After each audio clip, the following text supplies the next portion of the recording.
5 championships, the most successful team in the history of English cricket's newest format. And when it came time to tell the captain who won 3 of those titles that he wasn't wanted anymore, the new owners couldn't be bothered to send him a text message. One team, one decision made in a boardroom, one brutal consequence for everyone who ever wore that shirt. Before we talk about what happened, you need to understand what got erased. The Oval Invincibles won 500 titles, 2 women's, 3 men's. More than any other franchise in the competition's history, teal and mint green. A genuine fanbase, built from nothing, over 5 seasons, at one of cricket's most historic grounds. And here's the part that makes this decision even harder to justify. Last season, television viewership for the competition was up 38%. This wasn't a struggling brand that needed saving. It was the most successful team in the league's short history, growing its audience, right before someone decided it needed to disappear anyway. That's not a small thing to build, and it took one signature to make it vanish. In December, Reliance Industries, the company behind Mumbai Indians, bought 49% of the Invincibles for £123 million. Surrey kept the rest, and the new owners made one decision immediately. The name had to go. Not the players, not the ground, not the 5 titles on the shelf, just the identity everyone had spent 5 years building a connection to. Surrey reportedly pushed to keep the county's name in there somewhere. They lost that argument. From 2026 onward, this club would be called MI London, the same branding used by Mumbai Indians. Franchises in South Africa, the UAE, and New York. One more city added to a global label, at the cost of a name that had actual history behind it. For context on what £123 million actually buys you here. London Spirit, the other London-based franchise, was valued at £295 million in the same round of investment, more than double. The Invincibles weren't the biggest prize in this sale. They were simply the most successful team on the pitch, sold at a price that had nothing to do with the 5 titles in their trophy cabinet. And this wasn't an isolated decision. 2 other franchises got the same treatment this season. The Northern Superchargers became Sunrisers Leeds, and Manchester Originals became Manchester Supergiants. 3 identities, erased in the same off-season, all in the name of the same global branding strategy. If you're starting to see a pattern here, you're not imagining it. Here's the part that should actually make you angry. If you were ever one of the people who bought a shirt, sang a song, or showed up on a Tuesday night to watch this team win, nobody who built that fan base got a say. Not the captain. Not the fans who'd worn teal for 5 years. The decision was made somewhere else entirely, and everyone who cared about the actual team found out after it was already signed. Sam Billings captained the Invincibles men's team since the very first ball of the competition.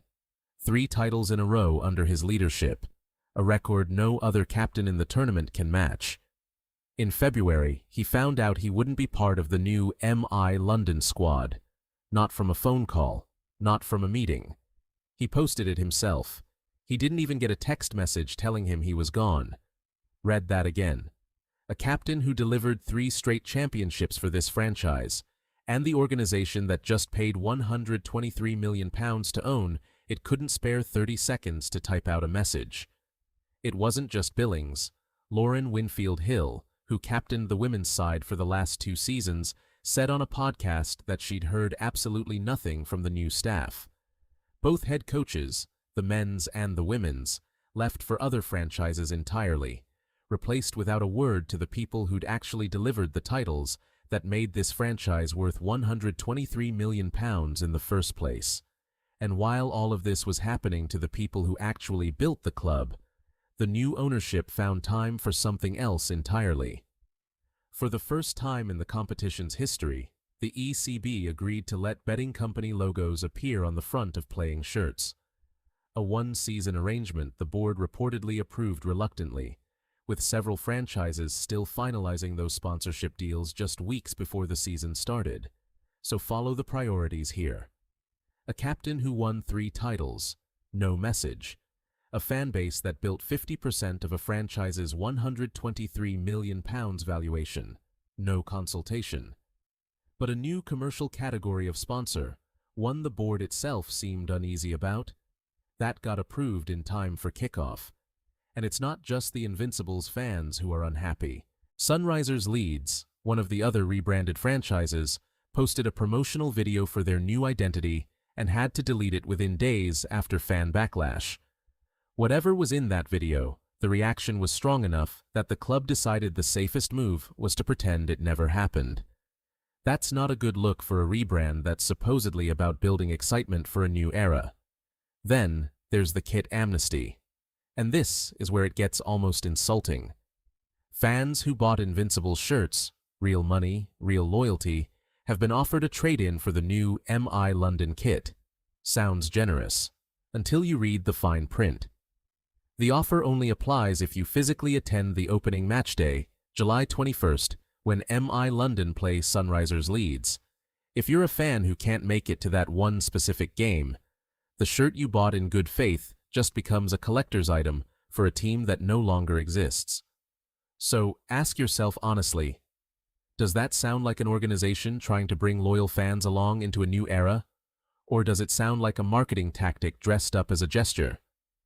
If Surrey had held their ground on the name, this might have been a rebrand fans could accept. If the new ownership had made one phone call to Billings before the announcement went public, this becomes a respectful transition, not a story about a captain finding out from his own tweet. If the kit amnesty applied to every fan who ever bought a shirt, not just the ones who show up to one specific match, it might have actually looked like gratitude. None of those things happened. All 3 were entirely within the new owner's control, and none of them would have cost anything except a little time and a little humility. This wasn't a team that failed on the pitch.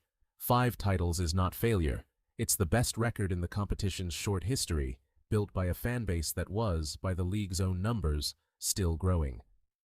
What ended the Oval Invincibles wasn't a losing season or a fading fan base.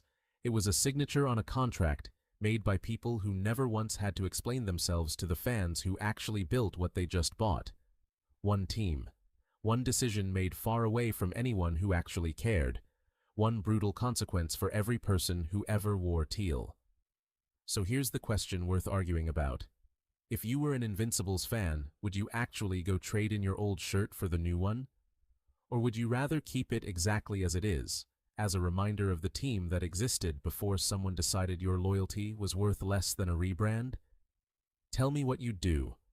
And if you followed the 100 long enough to remember what these teams used to be called, Northern Superchargers, Manchester Originals, the Invincibles themselves, tell me which rebrand hurt the most. If you think fans deserve better than this, subscribe.